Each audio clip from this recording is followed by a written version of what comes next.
pode porque tinha tabelamento de preços, e o brasileiro ele confunde muito o que é causa e o que é consequência de inflação. Ele vê lá os preços aumentando e fala, olha, isso aqui é inflação, e a culpa é de quem remarca o preço, de quem mais seria. É ele que tá aumentando o preço lá. Exatamente, mas o que seria a inflação, a causa dela? Na verdade, aumentar o preço seria só a consequência do negócio. É consequência. Realmente, esse pra mim é o tema principal que todo mundo deveria aprender na escola.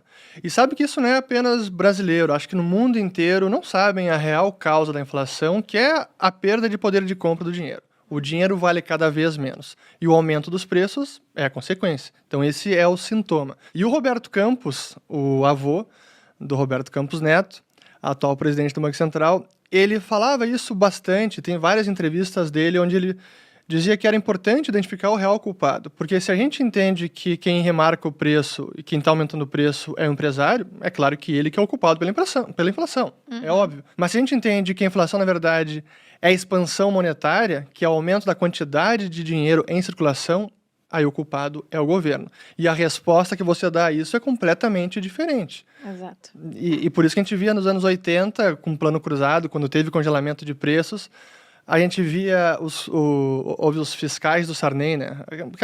Cada bizarrice que a gente teve é uma loucura.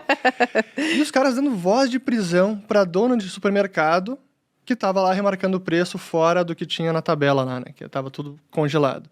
Mas essas são algumas das loucuras que a gente viveu. Mas por isso que é fundamental entender a causa da inflação, que é o aumento da quantidade de dinheiro em circulação. E quem emite o dinheiro no país é o governo. Ele tem o monopólio de emissão de moeda, então a gente precisa apontar o dedo para ele. Até ontem eu vi um tweet do Arthur Lira, presidente da Câmara, falando sobre Petrobras. Tudo tá caro, gasolina, o gás, não sei o quê. E a Petrobras, não sei. A Petrobras, vamos lembrar que a Petrobras é dos brasileiros. Os brasileiros são seus acionistas. Temos que ver o que está acontecendo. E eu compartilhei o tweet dele respondendo o seguinte, ó, não é tudo que está mais caro, é o real que está muito mais barato. É ele que está valendo cada vez menos e por isso que os preços dos produtos estão aumentando. Então, investigue Banco Central, não é a Petrobras, mas... Ele te respondeu ou não? Não respondeu. Obviamente não. Mas então a gente tem que explicar o porquê que o governo imprime mais dinheiro. Aí Exato. É grande. Há várias causas para isso, né? Porque governos, na hora de se financiar, eles têm algumas formas de fazer isso. Eles podem aumentar impostos, o que é muito impopular, quem gosta de pagar mais imposto. Tanto que quando você vê youtubers falando disso, recentemente tivemos um muito grande falando, olha só, o pessoal que é muito rico tem que pagar mais imposto. O que era o muito rico? Mais rico do que ele, né?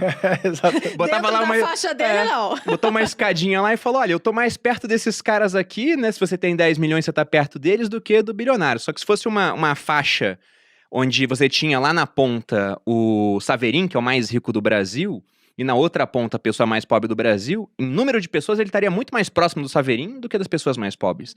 Mas em todo caso, ninguém gosta de mais imposto. Outra maneira é emitir mais dívida. Mas uma hora a dívida fica tão grande que o pessoal acha que não vai ser paga, vai começar a ter uma cobrança de juros maior. E a terceira forma, quase que indolor no começo, seria essa de criar mais dinheiro. É o imposto oculto, né? Porque é muito difícil de identificar. E como as pessoas não entendem que a inflação acaba sendo um imposto, é a forma mais fácil do governo conseguir bancar seus gastos e consegue até responsabilizar os outros pela inflação. Esse que a gente vê os próprios governantes agora, políticos e às vezes até o Banco Central, o vilão da inflação nesse mês é o tomate.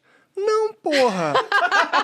É o chuchu. Não, é o próprio Banco Central. É o próprio. Mas a gente vê isso, né? Acho que recentemente também tive uma matéria que eu li do Valor Econômico, e tinha os vilões da inflação nesse ano.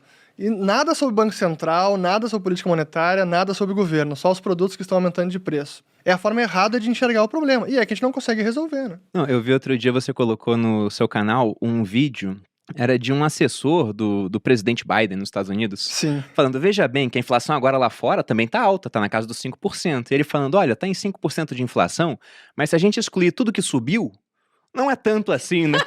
Basicamente foi isso que ele falou. E a culpa é da carne de porco, é do frango.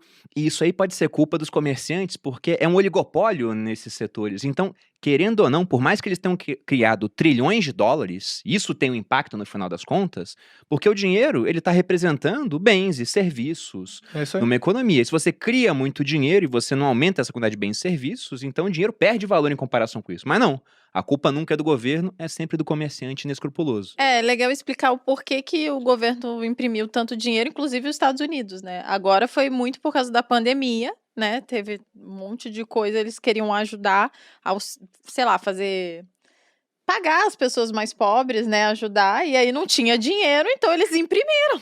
É super mais fácil, né? Imprimir entre aspas, né? Como é que é essa criação de dinheiro Pois hoje? é, acho que essa é uma parte importante, que é um pouco mais complexa até, porque Porque o dinheiro é digital. o dinheiro é digital, porque os bancos também criam dinheiro, eles criam a chamada moeda bancária. Quando eles fazem um empréstimo, eles estão efetivamente criando uma moeda bancária e que funciona como se moeda fosse, e isso impacta a inflação também. Então, entender toda a mecânica do processo de criação de dinheiro que é a chave.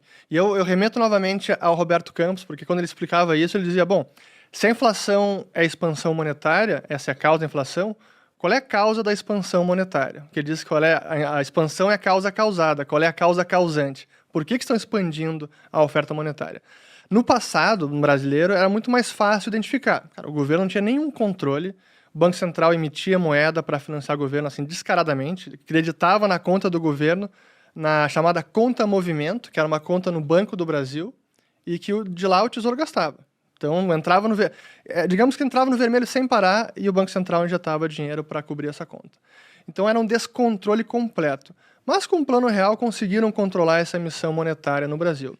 E aí hoje, quando a gente olha essa expansão monetária, parte é a responsabilidade do governo, pelo déficit fiscal e tudo isso, mas tem parte também que é o próprio processo de expansão de crédito. Os bancos emprestando, e quando o crédito vai crescendo na economia, isso vai aumentando a massa monetária.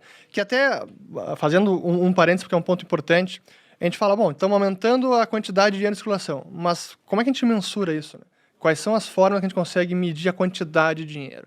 E essa também é uma dificuldade, porque a gente tem os chamados agregados monetários, aqueles instrumentos que são desde os mais líquidos aos não tão líquidos, mas que acabam funcionando como dinheiro.